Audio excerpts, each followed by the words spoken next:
Broadcasting live from the Business Radio X studios in Phoenix, Arizona, it's time for Phoenix Business Radio, spotlighting the city's best businesses and the people who lead them. Welcome to RHINO Nation Radio, sponsored by RHINO Online Strategies and eCreativity. RHINO Nation is a growing community of incredible entrepreneurs and small business owners that share a common trait. They don't walk, they don't run, they charge to their destiny. And from the mind-blowing talents of Generation Next to the treasure trove of seasoned business minds, we acknowledge and celebrate their business expertise, leadership, and fearless attitude to be victorious in their goals. RHINO Nation is committed to making powerful connections and providing enhanced exposure to broaden the reach and promote the extraordinary talents of our community members. I'm Michelle Faust, along with my slightly late co-host, Jacob Fan, who will be here momentarily.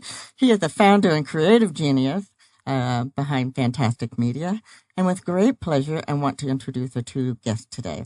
I have Connie Kadansky from Exceptional Sales Performance and Wendee Saunders, Regional VP of ACN. Welcome to both of you. Thank you. I so appreciate you being here, both of you. Thank you so much. Excited to be here. Good. Well, I think we're going to have a great show. And the first thing I usually do, I don't think I gave you a little advance warning, so I'm sorry if I'm putting you on the hot seat, but I do like to allow each of my guests a few minutes to just kind of introduce yourself and what you do in your own words, and then we can kind of go from there in our conversation. So, Connie, can I ask you to go first? Sure.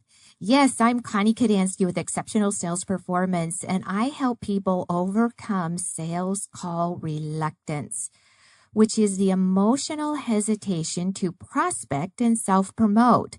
So using the telephone is just one, and looking at ways that we initiate contact with our potential buyer through referrals and all the different areas that we must initiate contact, because I believe that 70% of the sale is engagement and discovering the need of the prospect.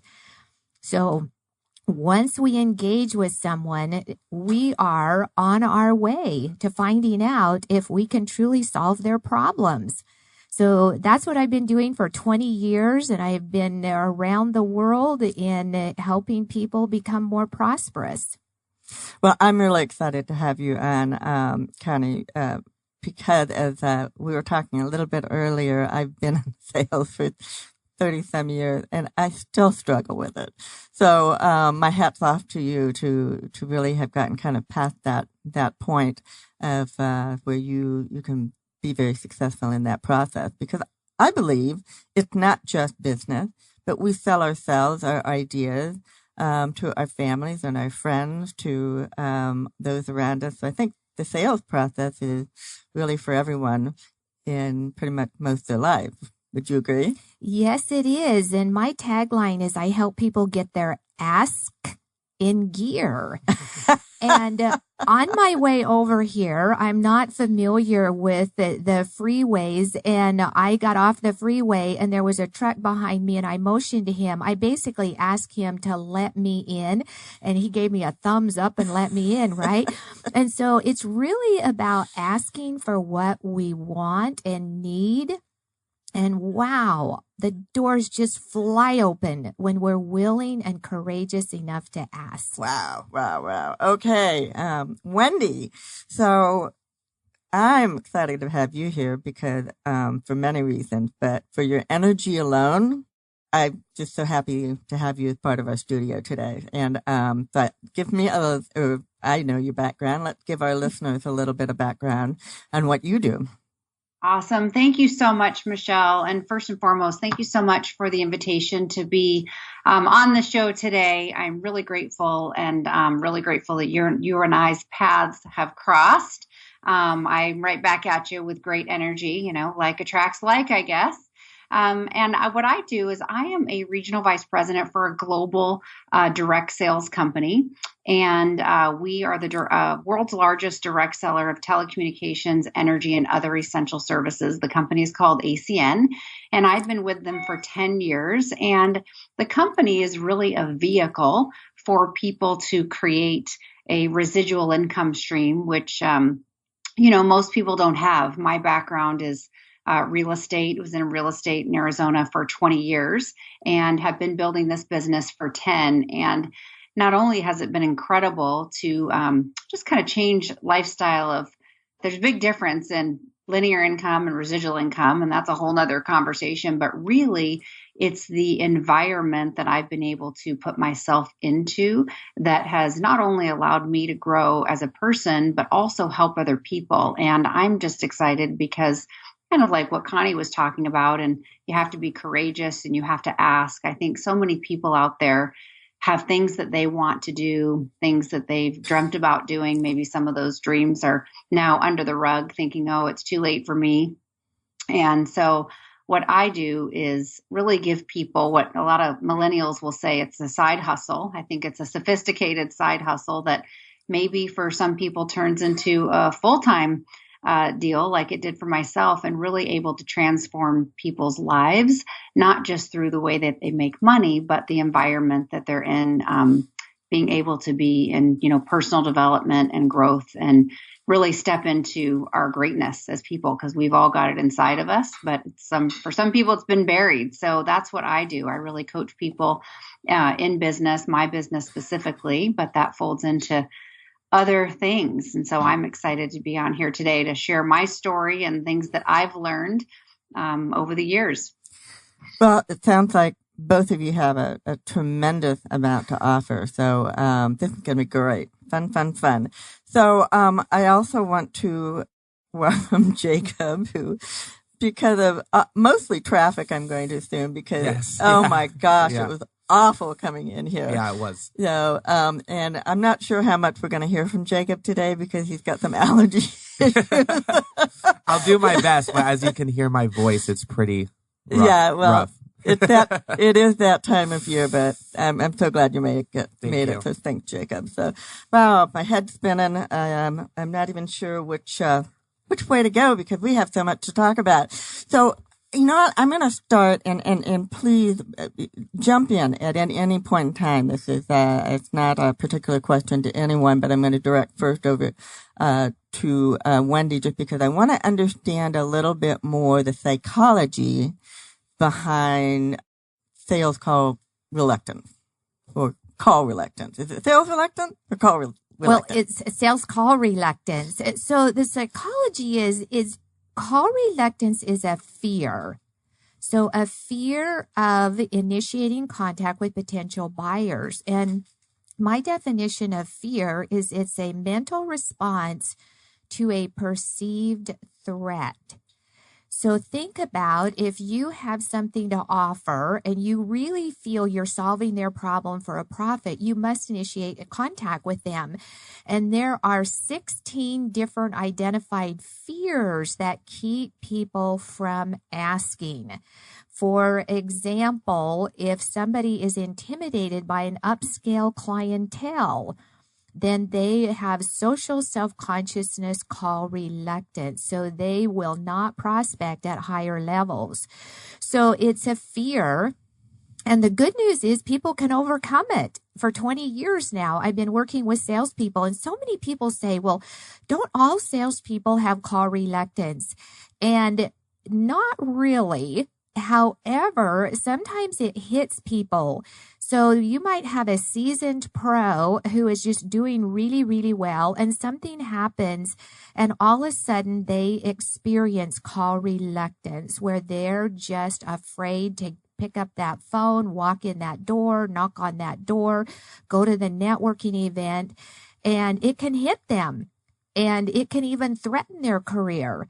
It doesn't have to be that way. Call reluctance is so unnecessary if people really understand there is a solution. So would you say that fear is an overriding emotion then behind the call reluctance? Yes, it is a fear. And see, here's what people have is they want to achieve their goals. And that is their intention to achieve their goals. Well, they can have an underlying conflicting intention that overrides the desire to achieve their goals.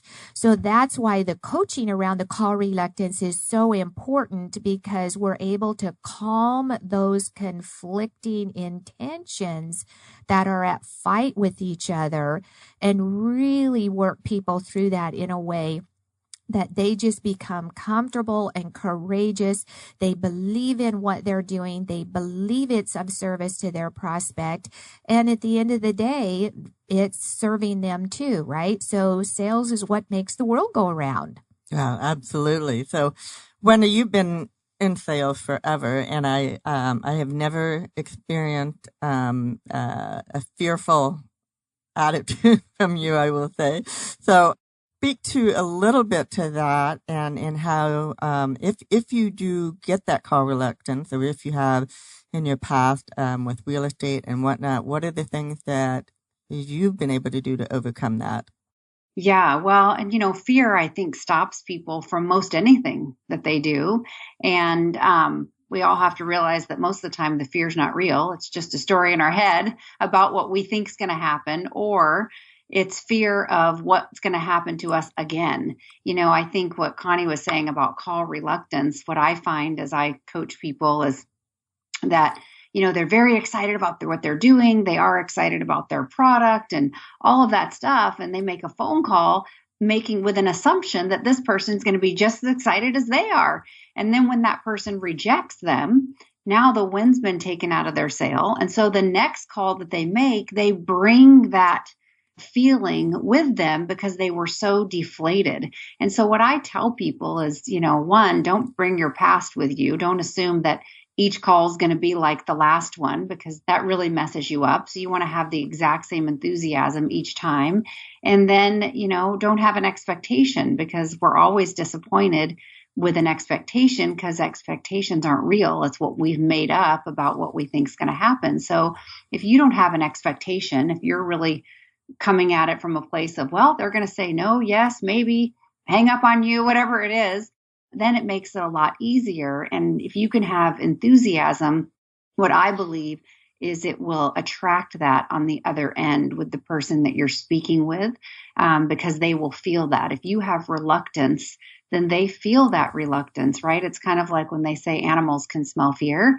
Well, our prospects can smell fear. And if they smell that fear and they don't feel that we're confident, then maybe they're not confident in us. Maybe they're not confident in our product, because we don't come to the table with that enthusiasm and confidence. So what I like to coach people is keep your eye on the prize, focus on why it is that you're doing what you're doing in the first place, and be excited. If you study any successful business person in history, all of them went through rejection. It's rejection that gives us that feeling and creates that fear inside of us.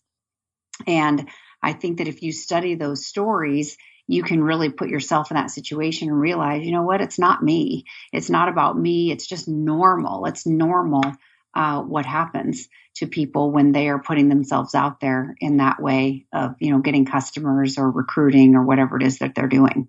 So, Wendee, it's interesting when you bring up the rejection, and I'd like to take it a little bit further, is that when we reach out to someone and they choose to say no, we can make it mean that they rejected us.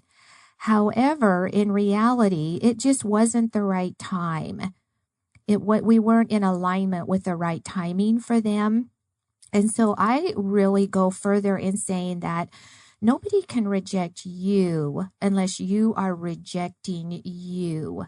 And so many salespeople have role rejection call reluctance, where they're actually ashamed that they're in sales and coming to the direct sales, because I was in a direct sales company many years ago, and it is something where people reach out and somebody says no, but to really build the confidence, they said no to my message. It wasn't no to me, so they don't take a personal hit. And I'm curious what your thoughts are around that. Yeah, that's exactly right. That people make, we make everything mean something about us. Everything that people say, we make it mean something. And for sure, I think I coach my team all the time. I have an organization all over the world, and it's interesting because everybody's different. Everybody responds different to things. And I do coach people and say, listen, go for no. Be excited about no, because when you are out there prospecting, you're really looking for a decision, and no is a decision. And just like you said, Connie, it's all about timing. It has nothing to do with us, has nothing to do with anything other than that person. The timing is not right for them in that moment. And so I always say, no is not a no forever. And no is a decision. So when you're talking to people, get excited when people tell you no, because you got a decision and you can move on to the next person, rather than get caught up in what it means and why they said no. And then sometimes what happens is we really turn people off because they say no and we keep talking about it, but they said no because we might see something for them that they don't see for themselves. And so we get crazy trying to explain it to them or convince them versus just really, I believe there's amateurs, there's professionals, and there's elite. And I think the elite in sales are able to take that no and just say, okay, great, thank you. And they can put them on a no's list, in their journal and have a list of no's and move on and follow up with them later. So you're absolutely right. The meaning that people make the word no mean can really paralyze them. And it can really, unfortunately, steal a huge opportunity for them because they take that to heart so much. I think that's kind of going off the old saying, you can have 1,000 people say no to you, but one person that says yes to can change your whole life. I use that in my business, and like I said, the people that I work with, I have a mentorship group. I tell that all the time because they'll go prospecting into businesses and they'll have so many people say, nope, not interested in marketing, things like that. But one person can give you that opportunity. And so it's a great opportunity for people. Yeah, I used to say that, you have to get through so many no's to get the yes. And when I'd get the no, I'd like just check that one off. It's like, okay, that's one more out of the way. Well, and that's when it comes down to really having good scripting and to be able to have an entree into having a conversation. And what I teach my clients is, no matter what it is that they're selling, is to be able to ask the prospect, so how much focus and attention do you put on? And Wendee, for you, how much focus and attention would you put on having a side hustle, making some money outside of your job, and really asking people, how much focus and attention do you put on prospecting? And then that opens the door to a conversation. And so it's a level of sophistication and also having some really 21st century scripting in order to start a conversation. Yeah, you hit the nail on the head, Connie. I think you've got to give people scripting. Any big business has scripts, that's all about language and what you're saying to people. And then I think the other thing that's huge that you brought up is that it's all about asking questions. Communication is not about speaking. It's about listening. And so the people that are, in my opinion, the best in the industry of either sales or recruiting or prospecting, or even in life in general and relationships, are people that can ask great questions. Because when you can ask people questions, you can understand what it is that they want. And, one of my mentors said, what radio station is everyone tuned into? And unfortunately, it's not this one. It's called WIIFM. What's in it for me? That's the radio station that everyone is tuned into. So if you can ask people great questions, then you know what to say, and then you know how to solve what it is they want to solve. In my business, I'm giving people an avenue to create another stream of income. I'm giving them an avenue maybe to change their whole life. My background was real estate and I did well in real estate, but in traditional business, the more money you make, the more time it takes. And so I was working 7 days a week with no end in sight. And it's kind of the trap of, oh, I love making all this money, but I don't like my lifestyle. And so what I do is I give people an opportunity to maybe create an exit strategy from what it is that they're doing when they have to think forward, where will I be 3 to 5 years from now if I keep doing what I'm doing? And if I'm okay with that answer, then keep doing what you're doing. But if you're not okay with that answer, then we have to explore what else you could do. So I think by asking great questions, you understand what it is that people want, and then you're able to see how your product or service or business can help them solve their problems, because it's all about what that other person wants. And so I think it's imperative to be someone who's asking questions versus someone who's just talking. Yes, and that's what happens when we're so excited about telling people. And I was coaching a gentleman yesterday. He has 74 years old. He just sold his CPA practice. He wants to go in financial services. And he's built his whole CPA practice from just referrals and word of mouth. And he actually believed that selling is convincing people to do something, like twisting their arm up around their back to convince them. And it's just really looking at what Wendee, you just said, it's solving people's problems for a profit. That's my definition of sales. And our prospects, they're looking for a solution. They're looking for somebody to guide them through. They're looking for a plan and a process. They're looking to avoid the failure, and they're looking to be successful. And so when a salesperson comes at that and says, okay, my role here is to be a guide for somebody. I've got some authority here, and I also have some empathy from where these people are. If salespeople can get the role defined in their mind of who exactly are they here, because salespeople are not the hero. The prospect is the hero, right? And the prospect feels vulnerable. So when we can really have that empathy and asking questions, then that elevates the trust level. And so that's when the conversation gets rich in order to move it forward, or to be able to say it's just not the right time. And I think you can set yourself apart from the masses. And that's why you've got people that are in the top 2% of all salespeople in the world. And that's because they really are about serving other people. There's a big difference between self-serving conversations and sales versus just truly, authentically wanting to serve other people can take you so much further.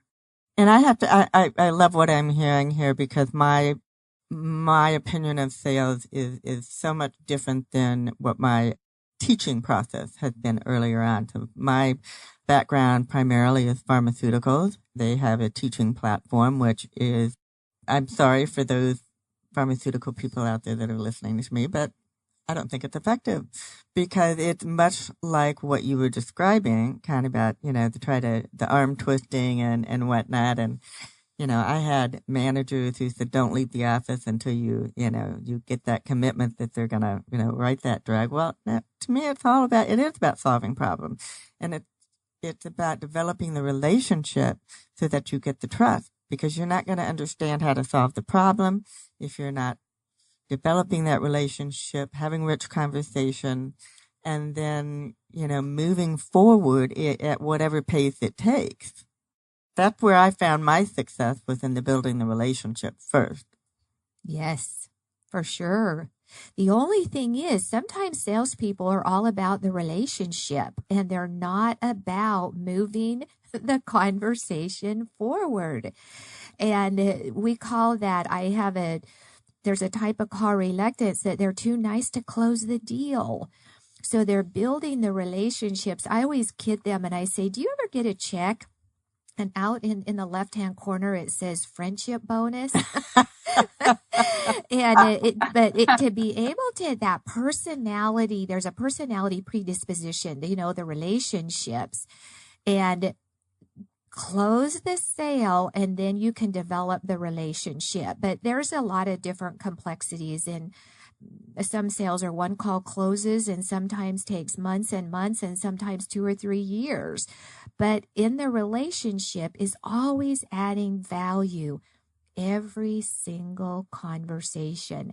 How can we add value? What can we do so that they start aligning? Oh, okay, this person is here to truly care for me. I love that. My mind right now is kind of revisiting back on some of those years when I've been in that sales position. And you're right, I can be very guilty of the letting the relationship go on too long without making that close. And so I think it's really understanding how to balance all those different components that goes into really a sales call. Yes, and that's what formulas are required. Right? I have a formula for people to follow and they memorize it. And some go, oh my gosh, it just organically unfolded. But guess what? It was going back to the salesperson's asking the questions and listening. And that's the key here, to have that good listening. And using the words that the prospect is saying also. But at the end of the day, there are formulas, there are scripts, but how authentic is the salesperson in delivering them? Yeah, I also think it's preparation. You know, we role play a lot in our business. We do a lot of role playing with each other, from the invitation to the close, to what questions you might get, how do you respond? Because so many people get nervous when they're on the spot, but confidence comes from knowing what you're doing. And so if someone's scared, it's only because they're not confident in the skills. And so if you can be prepared ahead of time on what you're going to ask and how you're going to respond to things, and all that changes everything. You know, the saying of, if you're not preparing, then you're preparing to fail, because you have to be prepared. So I think in anything, it is preparation of knowing what you're going to say and how you're going to respond. That way, when you're in the thick of it, it's not a big deal. Yeah, so preparation, well, with anything we do, whether you're talking about an athlete or any particular situation, preparation is really, truly key. So is that a little bit what you get yourself involved with, Connie? Is that preparation, or is that really the job of the individual to prepare their product knowledge, their service knowledge? Yes. Well, remembering that I only work with people basically in the prospecting part, right? Okay. And so they can over prepare there, where there's never enough scripting for them. But once they land that appointment, is prepare, and have it begin with the end in mind. Because so many salespeople, they work their hearts out to get in front of a prospect, and then they wing it. They walk in there and they just they do not have a process as they are sitting down with a prospect. So again, it's teaching in a way that they know. And what I teach is, when you knew we were going to meet today, what is it that you wanted to come out of our conversation? And another tip for salespeople, always ask, how much time did you set aside for us to meet? Because the prospect could say 20 minutes and maybe the salesperson was thinking they had a whole hour. And so there are different things there. And Wendee, I so love the fact that you're sharing that you're role playing with your people, because that's where I have noticed the success, where salespeople, they role play with each other before they start their prospecting, and they role play in the areas where they just feel a little glitch, and they just keep over and over and over, and it gets better. So role play is absolutely vital. That's something that was a big part of pharmaceuticals, and there's a love-hate there because we all rolled our eyes when it came to role play time, but I do understand the value of it, and I can appreciate that. Well, we actually video and audio the role plays. so that people can go back. It's like the simulator. A lot of these huge companies have salespeople in a sales simulator. And so when they can see themselves and hear themselves in a role play, the chances of their success skyrockets because now they've witnessed it and they realize it. So watching the videotape and listening to the audio is very powerful. Yeah, you feel your energy, right? When you listen to yourself on a recording, you're like, oh, I thought I sounded excited, but apparently I don't. So it's such a big deal to role play. We also have people do mirror work because if you've never done mirror work before, you realize that you're the hardest person to sell. It's really hard to stand in front of a mirror and have that conversation with yourself. It's weird. If you've never tried it, you should try it. It's very, very powerful. The most powerful people in the world have all done mirror work because it's kind of, it just takes it to the next level for sure. And I think in everything, in my business, I'm not really in sales, but we are in the people business, which is, part and parcel to that because you have to know how to be with people and how to ask questions and how to listen and how to serve other people. And I think that you have to think about what is it that I'm doing that can help that person. Again, it's about serving them. So if you know that going in and I always set my intention, I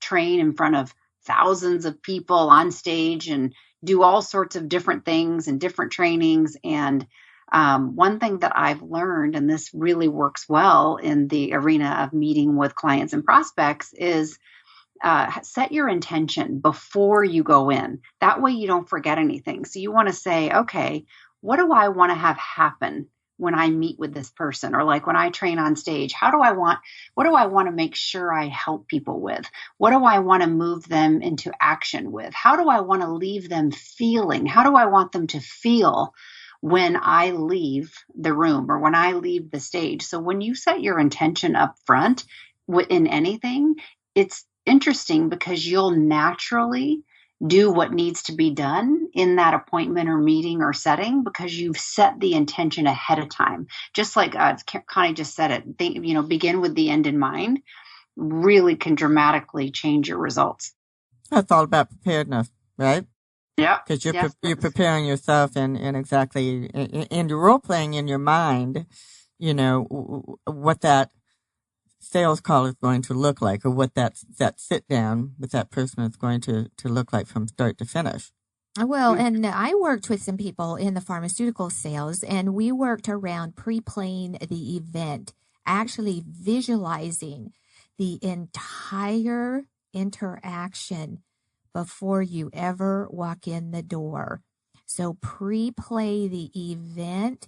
And I believe if salespeople would just slow down and do that, they just would skyrocket to success. And it's just that calming, centered approach.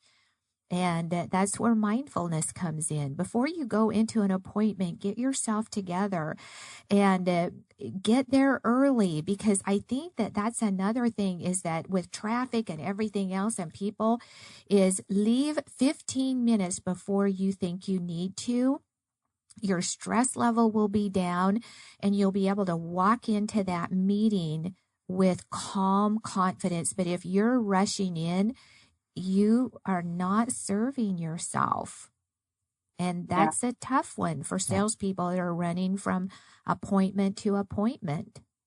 Yeah, that's right. And I think there's two other things that are paramount. One is being unattached. You have to just be unattached to whether they say no, yes, whatever. You've got to really be unattached to that. And what's interesting is when you can be unattached, you'll end up getting more sales because people follow strength, not weakness. There's something in, when you chase something, it runs.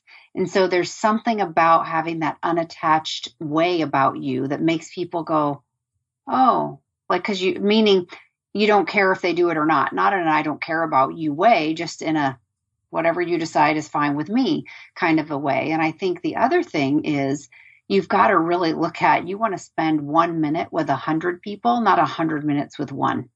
You've got to just move on quickly.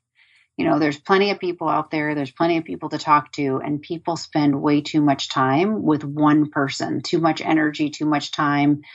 And I think it's a waste of time. I think 1 minute with 100 people, not 100 minutes with one, is a good motto. Very true. I want to kind of shift this just a little bit.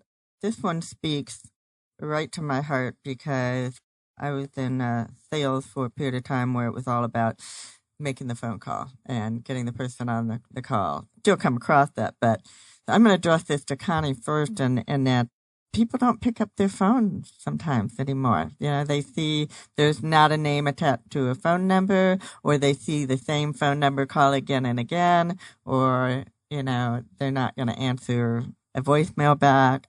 What do you tell your people about that? It's a real true frustration out there. Well, it is. And think about how many emails have you received today, Michelle? Way too many. So let's just say 200. Is that about right? That's a good number. Okay. So how many voicemails have you received today? Almost none. Okay. So you got to fall in love with voicemail. But you have to, again, have a formula with your voicemail. It has to be friendly. It has to be upbeat. It has to be less than 30 seconds. It has to have a call to action, because I learned this from a very top producer. I came in my office and I had like 7 voicemails, and he was the 7th. And he said, Connie, call me back at your earliest convenience. I swear, I'd be like not hypnotized. I called him first out of all those 7 because he gave me a directive. And yes, I do believe that voicemail is, you got to fall in love with it. Is it going to work every time? No. And I experiment with it. And there are people who are saying 10, 20. I'm like, But I mean, 4 to 5, but then use email also if you have an email for that individual. And believe it or not, texting works too. If you have had a contact with that person. So this is not just a cold contact, right? But I have closed sales by texting somebody when they weren't on answering voicemail or email. And I've been able to go there. So yes, it is a challenge, and people still will look at the voicemails. They'll listen to the voicemails. And if you're friendly, I mean, I've had somebody call me like 4 or 5 times, and it was a recruiter. I didn't need him, but it was so friendly every time. And I just called him. I said, hey, you know what? You're doing good, but I just am not a prospect for you. He goes, okay. But it's interesting. It is fun. So there is no 100% say this is going to work for you all the time, because there's no such thing.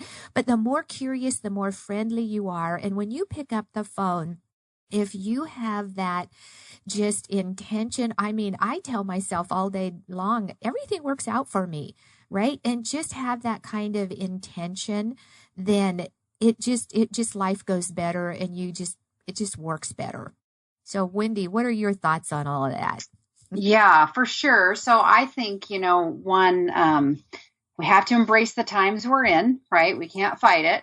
And I coach all my people, set up your appointments with a text first. Yep. I'm even one to text more than I would get on the phone, because it's quicker. It's more efficient. Everyone's busy. So we coach to set up your calls and appointments with a text first. Now, we always want to get on the phone, because that's where the energy is. We can have that energy with someone, but we can set up the call with a text, and make it curious. Hey, I need to talk to you right away. Let me know when I can call you, and then get on the phone. And, but yeah, not being afraid of it's 2019. People don't want to answer their phone, especially if you're calling a young person. They think they're in trouble if their phone rings.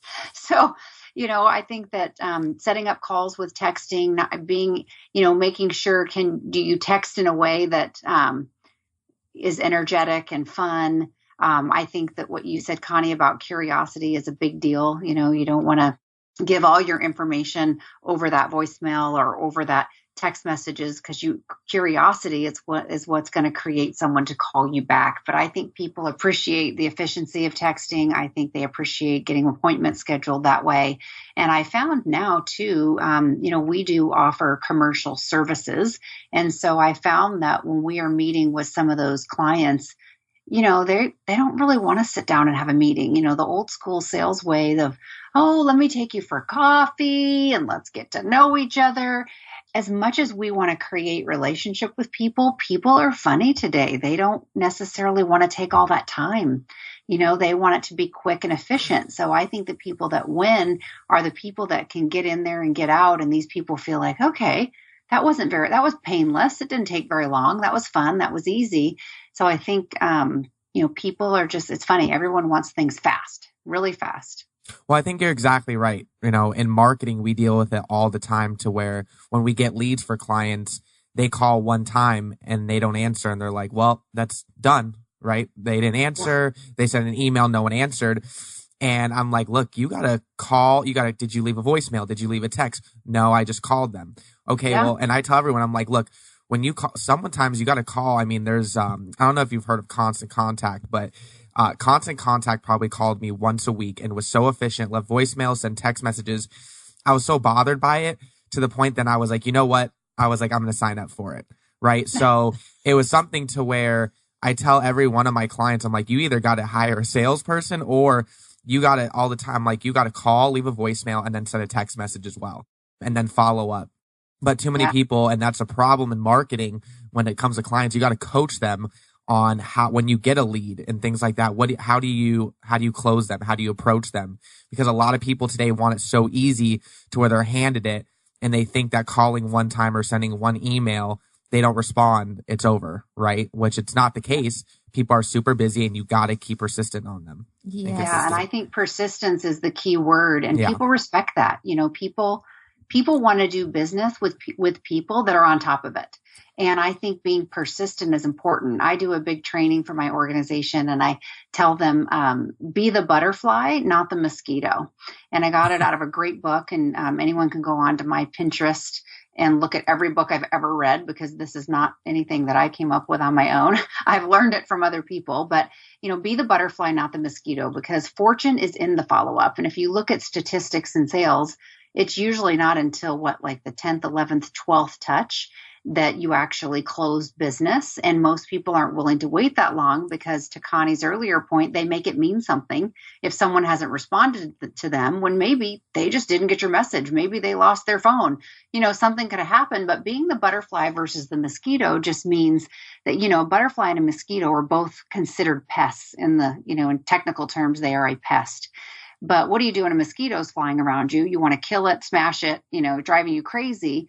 But when that butterfly is flying around you, you're like, oh, look, how nice, how fun, how light. And so you want to be follow-up crazy, but be the butterfly in your follow-up. Make it fun. So when I'm following up with people, I'm just making it fun. I'm checking in on them. I'm never assuming that they're blowing me off. I'm always assuming that, oh, I'm guessing you've been busy, or I hope everything's okay, trying to get in touch with you, whatever it is. But people, they want persistence. I've had people a lot in my organization say, you know what, the reason I'm getting started with you is because I know that you've got my back, because you're persistent and you've never given up on me. Even when it's gone, even when you've texted me 4, 5, 6 times and I've never responded, here she comes again, reaching out to me, because I don't want to give up on people until someone actually says no. Then they're not a no. They're just busy or they've got things going on. So I think the persistent person wins. Yes, and sometimes people don't want to tell us no. And so we have to be able to say, one gentleman, I said, on a scale of 1 to 10, do you think that you and I will ever do business? He goes, it would be a 2. I said, okay, I'm going to take you off my list. He goes, thank you. And so it was okay. And there's a really top sales producer in the insurance industry, and he's got the best line. He said, where he'll follow through, and then he'll say, do you think you and I will ever do business in this lifetime? And he said, people just start laughing, say, hey, come on over, Randy, let's talk. So, there's a different ways to go about it. And so with that follow through is so important. And you know what, Michelle, really looking at LinkedIn, I have somebody who has reached out to me on LinkedIn. I am interested, but I have been so busy, and he is just so good. And it is going to be fascinating because I do have a level of interest. And what I'm seeing right now, even our warm prospects are busy, crazy busy. And this is powerfully busy. And so even warm prospects are not saying, let's talk right now. So I think that we need to be aware of that too before we nick somebody off our list. I couldn't agree more. And I also think that I've become a big proponent of LinkedIn, mostly through Jacob, in convincing me what a great platform it is. And, I'm really starting to roll with some business because it's an easy, quick, and it's not LinkedIn, but I'll say with Wendee, we communicate an awful lot through Messenger because it is so quick and easy. Checking in. Hi, what's going on? And it's an easy way to get back to. So I think we need to, again, to your point, Wendee, we have to love the times we're in and learn how to adapt to them, but not lose sight of the real people connection, the phone calls and the one-on-ones, because they play a big part in it all too. 45 minutes in, these things go so fast, I find it hard to believe. I want to make sure I get a couple of things in before we're going to need to wrap up. One thing I wanted to ask you, Wendee, is we've talked a little bit about your great mind shift, and kind of give me a little bit of or give us just a little synopsis of sort of when and how that all occurred for you. Well, I think, my whole life, I've always been the type of person that we live in a world where people tell us we can't, right? Everyone looks at why things won't work, why they can't do it. There's just, our brains are wired to go that negative direction. And my whole life, I've always thought, well, why can't I do it? And I've always looked at, if other people are doing it, why couldn't I do it? And, when I got into real estate, my whole family, oh, you can't, it's going to be hard. It's too competitive, this, that, and the other. And I thought, I don't know, if other people did it, why can't I do it? Why can't I learn what to do? So I think, having the belief in yourself and the fact that you can't say that you can't do it if someone else has done it. Now, if you're inventing something that's never been invented ever in the history of the world, well, then, you're up against it. But if you're doing something and you want to go do something that other people have accomplished that are no different than you, then you have to have a mindset of, I can do it. And you have to, and I think Connie kind of touched on this language earlier, is you have to speak it into existence. I can, I am. So when I think my biggest mind shift was just realizing that my opinion is the only one that matters.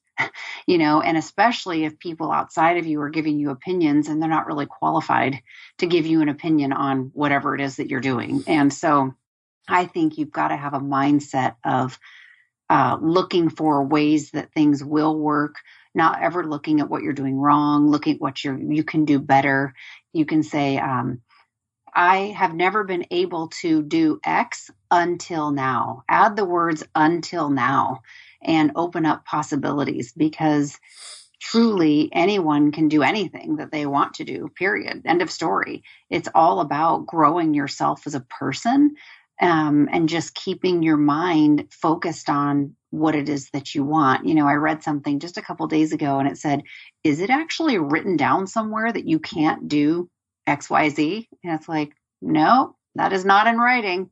It's in writing in my brain, but it's not actually in writing. And so my whole thing for people, now that I've built a global business and created an incredible lifestyle of freedom for myself and my family, it's really now for me about helping other people do the same. If I could put people's heads on my shoulders for 5 minutes, they would freak out at the peace of mind that I have, not only just around time and finances, but just around life and things being easy. And that little voice in my head is not chattering at me 24/7 about nonsense. And so I'm really, really inspired to help people have that mind shift, because it's incredible. It's incredible. And there's no one that can't have it. It's just that we don't learn how to do it in school.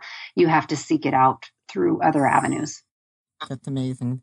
Thank you, Wendee. I'm actually going to keep the spotlight on you for just a few minutes, because I'm going to give both of you a chance to really speak to anything that's coming up anything that's important that you want to share, any contact information, because you've been so generous to share with us your knowledge, your experiences, helpful hints, and everything else. So now the spotlight's on your business, because we're all in business to be successful. So whatever you want to share, Wendee, in about 2 or 3 minutes about how people can get in touch with you and, what you can offer out there for anyone who would be interested in joining up with you.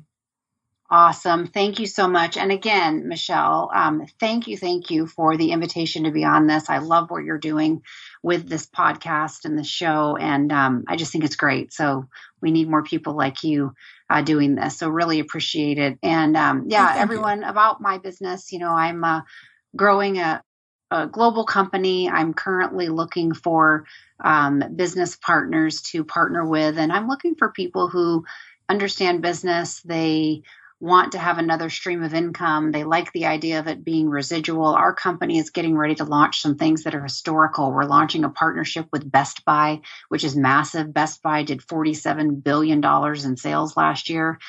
We are announcing ID theft protection. Will be the first network marketing company in the world to ever launch this service. And this is a service that the masses don't have yet, but they need. So our other services that we've offered are, cell phone, internet, gas, electricity, security, credit card processing, essential services that every single person on the planet has. But ID theft protection is a service that the masses don't have yet, but it will become as commonplace as car insurance. So this opportunity is really something that could change the financial footprint of your family for generations to come, because of the things that we are a part of that normally you have to be a multi-millionaire or a billionaire to participate in things like ID theft, things like the deregulation of energy, things like the wireless business. And so I'm looking for people right now that want to be a part of those things that, we've all missed the boat in certain opportunities in our life. And this is now an opportunity to jump on board something that's going to be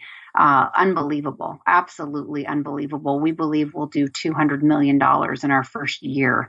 And so definitely looking for people who would be excited about, just growing and learning and, making money from these services, because that's what makes the world go around. And again, thank you so much, Michelle, for allowing me to speak on this today. And Connie and Jacob, so excited to be alongside of you guys. I'm in Toronto, Canada today. A little chilly here, so I appreciate that I could be on via Skype. Oh, well, it's been delightful. And just real quickly, what's the best way for people to get in touch with you? Oh, perfect. Yes. Best way probably is through social media, because I do travel internationally quite a bit. So you can find me. It's Wendee Saunders, and it's WendeeSaunders. And you can find me on Facebook at Wendee Saunders, and you can find me on Instagram at Wendee Saunders. I reply to those messages right away, and be excited to hear and connect with each and every one of you and see how I can be of value to you. Thank you so much, Wendee. I really appreciate it. And Connie, this is your spotlight's on you now for whatever you wish to share. I just want to say I had intended to ask you about your revenue generation mastermind group. If this is a good time to mention that, feel free. And also anything else you might have coming up, events, etc., and how to contact you. Yes. Well, thank you. It's been fun today. So thank you. Well, looking at the times right now, I facilitate virtual mastermind groups for salespeople. They're 12 weeks. All my clients work in 12-week increments. We do not set yearly goals. When we set 12-week goals, production goes up 10, 30, 40% because a week becomes a day. And it's on camera once a week, and it's a roadmap to revenue. And we have the 6 steps, and I keep it to 5 to 6 people. And I have a sales mastermind group coming up, and I've been doing this for about 3 years now, and the clients just do so incredibly well in that. And during the week, they work on their business, they generate revenue, because the metric is the revenue, right? And so that's what I'm doing. And I also have an assessment that measures for sales call reluctance. So I sell this assessment throughout the United States and Canada. Don't ever hire a salesperson unless you've assessed them for call reluctance. And it helps in that regard. And if you choose to hire him, you've got a coaching and development tool right there. So you don't have to wait for 3 months to figure out how to develop them. So a lot of exciting things at exceptionalsales.com, and the name of my company, Exceptional Sales. You can talk to me on LinkedIn, Connie Kadansky. I'm the only one, Connie Kadansky. And you know what? If you don't have call reluctance, feel free to give me a call. I'm at 602-997-1101. And yes, I do pick up the phone if I'm sitting there. I don't let it go to voicemail. I look forward to speaking with you. And remember that opportunities are never lost. The ones you miss go to someone else. That's great. Gosh, I love you both. You've been great guests, and I want to thank you both for contributing such a great conversation. And Jacob, you need to get yourself in good shape, because guess what's going to happen on the next show? You're going to take it over. Oh, I like it. Sounds great to me. But again, I know, you were on the best today, and I really appreciate you being here for the moral support and everything else. So, word from our sponsor, of course, as we wrap this up. RHINO Online Strategies and e-Creativity will free up your precious and limited time as a business owner to do what you do best, which is running and growing your business.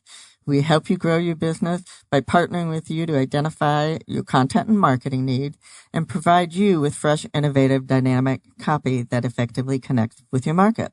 Our marketing strategies combine customized content with expertise in targeting and reach through social media channels by posting engaging content to target to specific audiences to capture email addresses, build your email list along with analytics to optimize social ads and posts, all which leads to increased customer engagement, a higher conversion rate, and increased sales. And we help empower you to have control of your business and future by amplifying your message and delivering it to the right market. Thanks for listening. This is Michelle and Jacob, wishing you a prosperous 2019 and beyond.